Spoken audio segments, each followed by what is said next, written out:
अस्सलाम वालेकुम जी। आज का लेक्चर हमारे पास है हैमिल्टन फंक्शन के बारे में कि एक डायनामिकल सिस्टम का हैमिल्टन फंक्शन क्या होता है। फिर हम जैकोबी इंटीग्रल के बारे में पढ़ेंगे और फेज स्पेस को देखेंगे। ठीक है, इसी में लेजेंडर ट्रांसफॉर्म का भी जिक्र आएगा। तो आज का टॉपिक शुरू करते हैं, तो फिर सीक्वेंस वाइज समझ आती जाएगी कि क्या क्या है। तो पहली चीज जो है वो है हैमिल्टन फंक्शन। तो देखते हैं कि हैमिल्टन फंक्शन क्या होता है। लेट्स से लैग्रांजियन देखते हैं एन डिग्री ऑफ फ्रीडम के लिए। और हम जानते हैं लैग्रांजियन में आपके पास कोऑर्डिनेट, वेलोसिटी और टाइम के आपके पास आता है डिपेंडेंस। तो आप टोटल डेरिवेटिव लेते हैं लैग्रांजियन का, आप लिखोगे D L over D T. पहले आप उसे कोऑर्डिनेट्स के लिहाज से डिफरेंशिएट करोगे, डेरिवेट करोगे, फिर आप उसे वेलोसिटी के लिहाज से, फिर टाइम के लिहाज से। तो आपने लिखा summation n one is equal to n, चूंकि एन डिग्री ऑफ फ्रीडम थे, partial L over partial Q i d q i over D t. इसी तरीके से summation one to n partial L over partial Q I dot q d q dot over D t, और फिर time के लिहाज से partial L over partial t. अब जनाबे वाला ये जो d q over D T है, क्या मैं इसे क्यू डॉट नहीं लिख सकता? ओके होगी बात, और कुछ नहीं किया इसमें, और इसमें सिर्फ यही फर्क है कि ये क्यू डॉट है और इसको मैंने हाईलाइट किया है। क्यों हाईलाइट किया है? क्योंकि अगर आप लग्रांज इक्वेशन देखें तो आपके पास ये फैक्टर वहां पे भी आता है। ये अगर मैं नेगेटिव का दूसरी तरफ पॉजिटिव हो जाएगा तो ये सारे का सारा किसके बराबर होगा? D by D T partial L over partial q dot के। तो इसका मतलब इस सारे की वैल्यू मैं प्लेस कर सकता हूं। तो यही वैल्यू मैंने नीचे प्लेस की और कुछ नहीं किया कि आपने partial L over partial q dot की जगह D by D T partial L over partial Q I dot लिखा है, यहां से वैल्यू निकाल ली है। ओके हो गया। अब मैंने सिर्फ कलर चेंज किए हैं कि इसको ब्लू कर दिया फर्स्ट फंक्शन, इसे सेकंड फंक्शन, फिर इसे ब्लू कर दिया, इसे सेकंड कर दिया। ये इसमें चेंज कुछ नहीं है, सिर्फ कलर हाईलाइट किया है। ठीक होगी बात? तो क्या आप इसे एक प्रोडक्ट रूल के तहत समझ सकते हो कि पहले फंक्शन का आपने डेरिवेटिव लिया, सेकंड वैसे ही आ गया, फिर फर्स्ट वैसे ही छोड़ दिया और सेकंड का डेरिवेटिव नजर आ रहा है। तो क्या आप इसे D by D T Q I dot partial L over partial q dot के तौर पे इकट्ठा नहीं लिख सकते? यानी प्रोडक्ट रूल लगाएंगे तो दोबारा ये वाली चीज हासिल हो सकती है। ओके हो गया। फिर क्या जनाब, अब आपके पास ये भी डी बाई डी टी है, यहाँ पे भी डी बाई डी टी है। अगर मैं इसे उठा के इधर ले आऊं तो ये नेगेटिव का होगा, partial L over partial T दूसरी तरफ ले जाऊं तो नेगेटिव का हो जाएगा। तो मैं डी बाई डी टी दोनों में से कॉमन लेके लिख सकता हूं D by D T summation one to N Q I dot partial L over partial Q I dot. ये D L over D T इधर आके नेगेटिव का हो जाना था, तो वो नेगेटिव एल बच गया, D by D T common हो गया। ये जो पॉजिटिव का partial L over partial T है, ये दूसरी तरफ जाके किस में आ जाना था? माइनस में आ जाना था। तो इक्वेशन वन समझ आई? तो ये जनाब अब इक्वेशन वन हमारे पास इस रूप में सामने आ चुकी है। ये जो ब्रैकेट की लिखी हुई चीज है रेड ब्रैकेट के अंदर, इसे मैं एनर्जी फंक्शन कह देता हूं। और अभी मैं इसे स्मॉल एच से जाहिर कर रहा हूं, ये बड़ा एक टेक्निकल सा पॉइंट है। मैं किससे जाहिर कर रहा हूं? स्मॉल एच से। अब ये स्मॉल एच जो है, ये मैं कह रहा हूं किस पे डिपेंड कर रहा है? ये आपके कोऑर्डिनेट्स पे डिपेंड कर रहा है, वेलोसिटी पे डिपेंड कर रहा है और टाइम पे डिपेंड कर रहा है। ओके होगी बात? यही चीज जो आपने लिखी है। तो इसका मतलब ये जो सारी रेड ब्रैकेट है, इसको एच से लिखा जा सकता है। तो आप लिख सकते हो D H over D T, यानी सारी रेड ब्रैकेट की जगह एच लिख दिया, और ये बराबर आ गया किसके? Minus partial L over partial T के। यहाँ पे आपके पास ये पार्शियल है, सॉरी डी मेंशन हुआ है, तो आपके पास पार्शियल के तौर पे। ओके हो गया जनाब?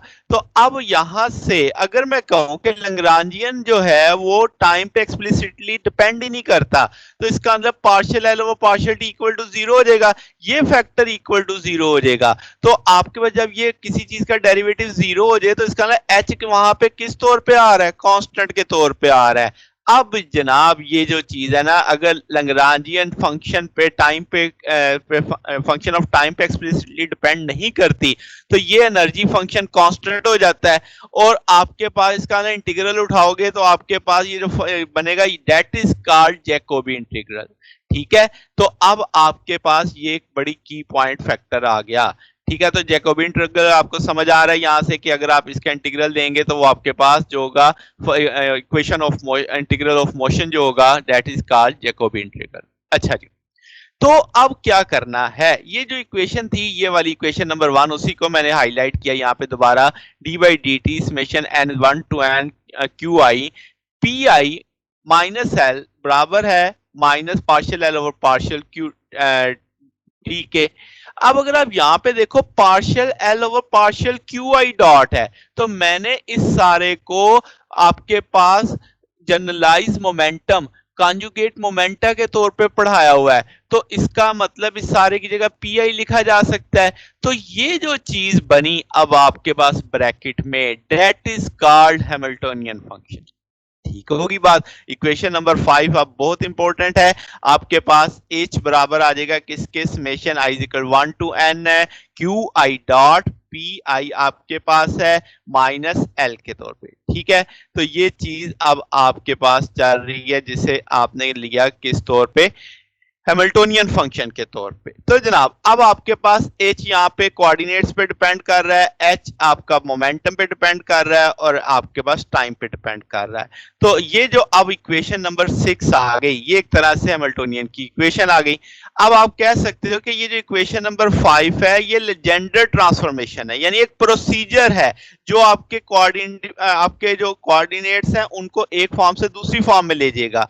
क्या मतलब, जरा देखते हैं कि आप क्यू आई डॉट को टी को ले गए किसमें, Q i p I T में, यानी कि आपने कोऑर्डिनेट्स को चेंज किया। ये जो मैथमेटिकल प्रोसीजर है ये बेसिकली कहलाएगा लेजेंडर ट्रांसफॉर्मेशन।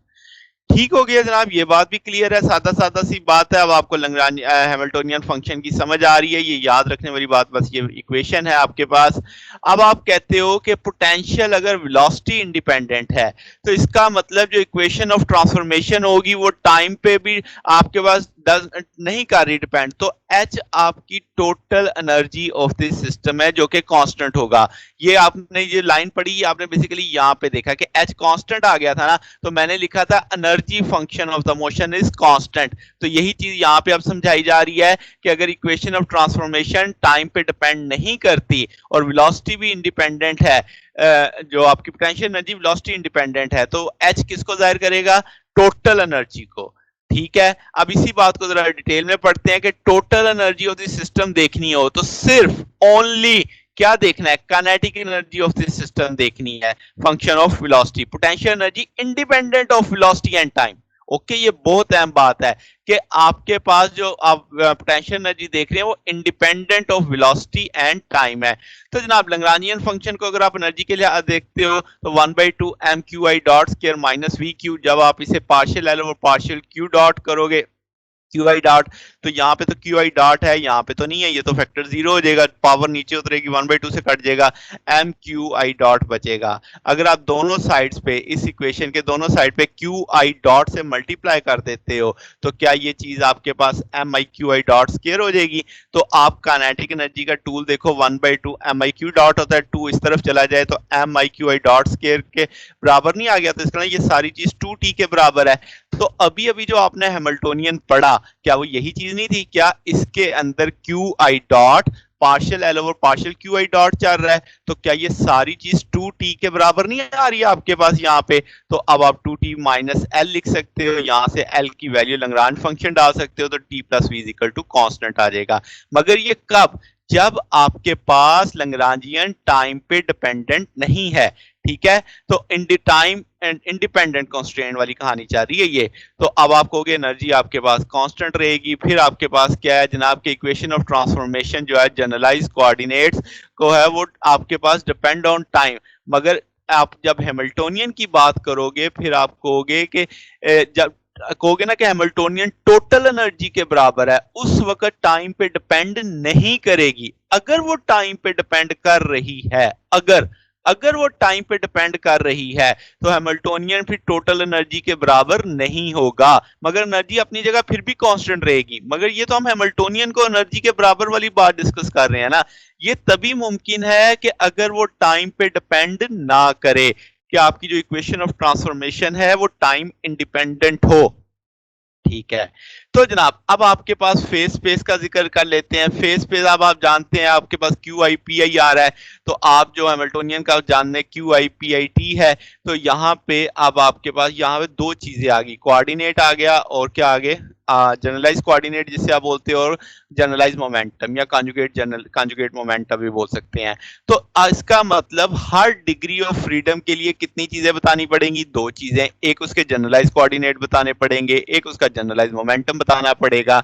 तो आपने जैसे इससे पहले कॉन्फ़िगरेशन स्पेस में पढ़ा था n इंडिपेंडेंट कोऑर्डिनेट्स पढ़े थे, तो अब आप कहोगे 2n डायमेंशन में 2n वेरिएबल्स होंगे, क्योंकि हर डिग्री ऑफ फ्रीडम के लिए कितनी क्वांटिटीज 2, तो 2n डायमेंशन के लिए कितने वेरिएबल हो जाएंगे, 2n वेरिएबल, जो किस मद में आएंगे, qi q2 qn p1 p2 pn।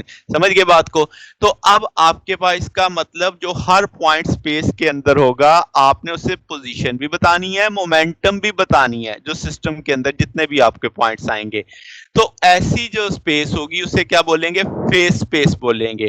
ठीक है, ये स्टैटिस्टिकल मैकेनिक्स होगी, नॉन लीनियर ऑसिलेशंस के अंदर ये काफी इंपॉर्टेंट काम आ जाता है। फिर आपके पास ये हमें जब हम ये समझ लेते हैं इस बात को, तो अब हम इसको स्पेस से लेके जाते हैं कहाँ पे, फिर इक्वेशन ऑफ मोशन में, जो कि हैमिल्टन इक्वेशंस ऑफ मोशन कहलाएंगी, जो हमारा आने वाला लेक्चर होगा कि हम equation of motion for Hamiltonian mechanics बनाएंगे। तो आपको अब फेस स्पेस की समझ होनी चाहिए कि फेस स्पेस में हमें कितनी क्वांटिटीज मिलने वाली हैं, दो क्वांटिटीज हर पॉइंट के लिए, यानी हमने पोजीशन भी देखनी है और मोमेंटम भी देखना है, और जितने पॉइंट्स होंगे फिर उसी लिहाज से, यानी अगर आपके पास 10 पॉइंट है तो 20 चीजें आपने डिस्कस करनी है, इस लिहाज से ये बात पॉइंट की जा रही है, जिसमें से 10 पोजीशंस होंगी, 10 उसके मोमेंटा होंगे। तो ये जनाब आज का हमारा टॉपिक था। आपने क्या देखा, हैमिल्टोनियन फंक्शन देखा कि कैसे बनता है, फिर आपने आपने लेजेंडर ट्रांसफॉर्मेशन का मतलब समझा कि आपके कोऑर्डिनेट्स चेंज हो रहे हैं, फिर आपने फेस स्पेस का कंसेप्ट देखा कि फेस स्पेस के अंदर क्या होता है। तो ये जनाब आज का हमारा टॉपिक था। अगर आपको इसमें कोई बात पूछनी हो, कोई डाउट हो, तो नीचे कमेंट्स में पूछ सकते हैं। वीडियो अच्छी लगी हो तो वीडियो को लाइक कीजिएगा, दोस्तों के साथ शेयर कीजिएगा, चैनल को भी सब्सक्राइब कर दीजिएगा। अब तक के लिए इतना ही, बकिया इंशाल्लाह फिर नेक्स्ट देखेंगे। ओके, अल्लाह हाफिज।